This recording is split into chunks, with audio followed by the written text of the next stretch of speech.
खाण्यांवरील बंदी आता कोर्टाकडून तुर्तास कायम असणार आहे। मुंबई हायकोर्टानं मुंबई पालिकेला आदेश दिले। सार्वजनिक आरोग्य महत्त्वाचं आहे असं हायकोर्टाचं म्हणणे। लोकांची भूमिका विचारात घेऊनच निर्णय घ्या असं देखील कोर्टानं सांगितलं। या क्षणाची महत्त्वाची बातमी आपण बघतोय। कबूतर खाण्यांवरील बंदी आता कायम असणार आहे। कोर्टाकडून त्या संदर्भात निर्देश देण्यात आलेले आहेत। मुंबई हायकोर्टानं मुंबई महानगरपालिकेला आदेश दिलेत। सार्वजनिक आरोग्य महत्त्वाचं असल्याचं हायकोर्टानं सांगितले। तर लोकांची भूमिका विचारात घेऊनच निर्णय घ्या असं देखील हायकोर्ट म्हणतात।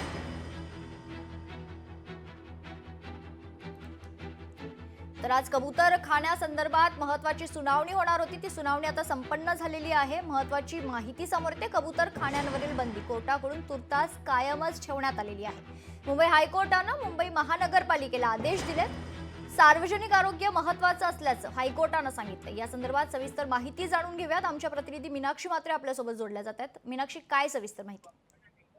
निश्चितच आपण पाहतोय की कबूतर खाण्यावरील जी बंदी आहे ती कायम आता ठेवण्यात आलेली आहे। खरं तर सुनावणी जी आहे ती नेमक्या न्यायालयामध्ये सुरू आहे।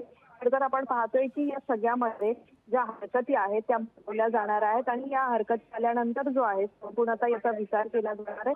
तुर्तास आपण पाहतोय की या सगळ्यामध्ये 7 ते 8 या वेळेमध्ये कबुतरांना खायला द्यायची परवानगी ही देण्यासाठी महापालिकेची तयारी असल्याचं देखील त्यामध्ये म्हटलं जात आहे। पण सध्या आपण जर पाहिलं तर या सगळ्या जे न्यायमूर्ती आहेत त्यांनी देशमुखची जागा कोणाची यासाठी देखील त्यांनी विचारणा केलेली आहे। कारण साठी कोणकोणत्या जागा देण्यात येऊ शकतात यासाठी देखील जागांचा जो आहे उल्लेख करण्यात आलेला आहे। आणि त्याच अनुषंगाने उद्या जाऊन आझाद मैदान असेल किंवा मग शिवाजी पार्क असेल अशा जागांचा विचार केला जाऊ शकतो। त्यामुळे एकूणच यामध्ये जी समिती गठीत करण्यात आली आहे त्यामध्ये आता पशुसंवर्धन विभाग, राज्य आणि केंद्र यांचं एक सदस्य जे आहे त्यांची देखील समिती यामध्ये सहभागी करून घेण्यासाठी मुंबई उच्च न्यायालयाने सांगितलेलं आहे। आणि त्यामुळेच खरं तर आपण पाहतोय की तुर्तास जरी बंदी कायम असली तरी ज्या पद्धतीत लोकांची भूमिका जी आहे ती विचारात घेऊनच निर्णय जो आहे तो द्यावा अशी देखील भूमिका जी आहे ती मांडण्यात येत आहे। आपण पाहतोय की उच्च न्यायालयामध्ये सदस्य कोण असणार याची देखील नावं जी आहेत ती सादर करण्यात येत आहेत। सध्या जर आपण पाहिलं तर एम्सचे अधिष्ठाता आणि त्यांचे जे आहेत ते झालेले आहेत या संदर्भात जी आहे ती सध्या चर्चा सुरू आहे।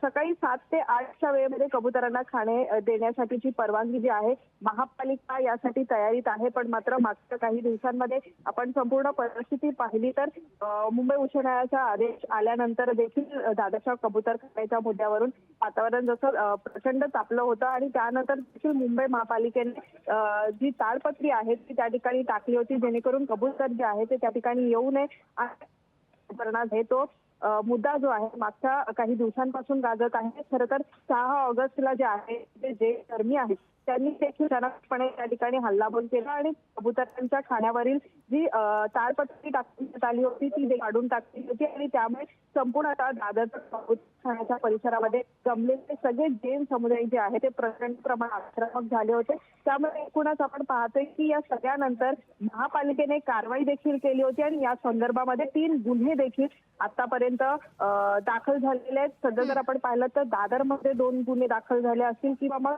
गिरगावच्या या परिसरामध्ये एक गुन्हा दाखल झालेला आहे। आणि या सगळ्या संबंधीमध्ये आता महापालिकेने दंड आलेला आहे ते म्हणजे तब्बल 1 ऑगस्ट पासून ते आतापर्यंतचा जर दंड आपण पाहिला तर 32,000 रुपये दंड जे आहे महापालिकेने वसूल केलेला आहे। त्यामुळे दादरच्या परिसरामधून एकूण 5,500 रुपये इतका दंड जो आहे महापालिकेने वसूल केलेला आहे।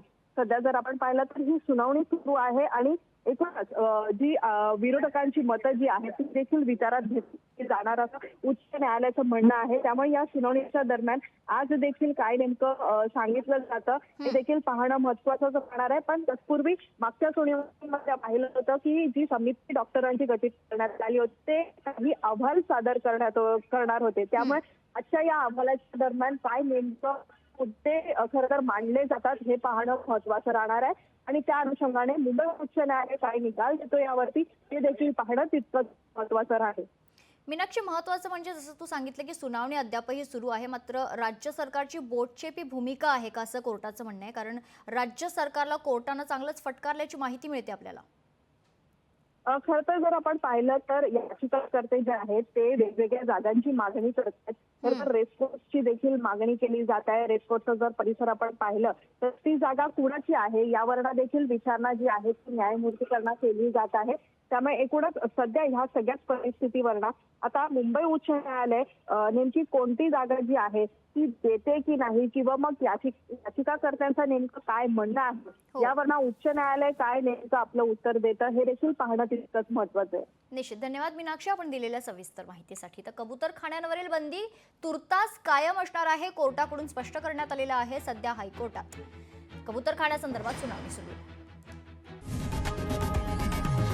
लोकशाही मराठी ऐका, पहा, जागरूक रहा.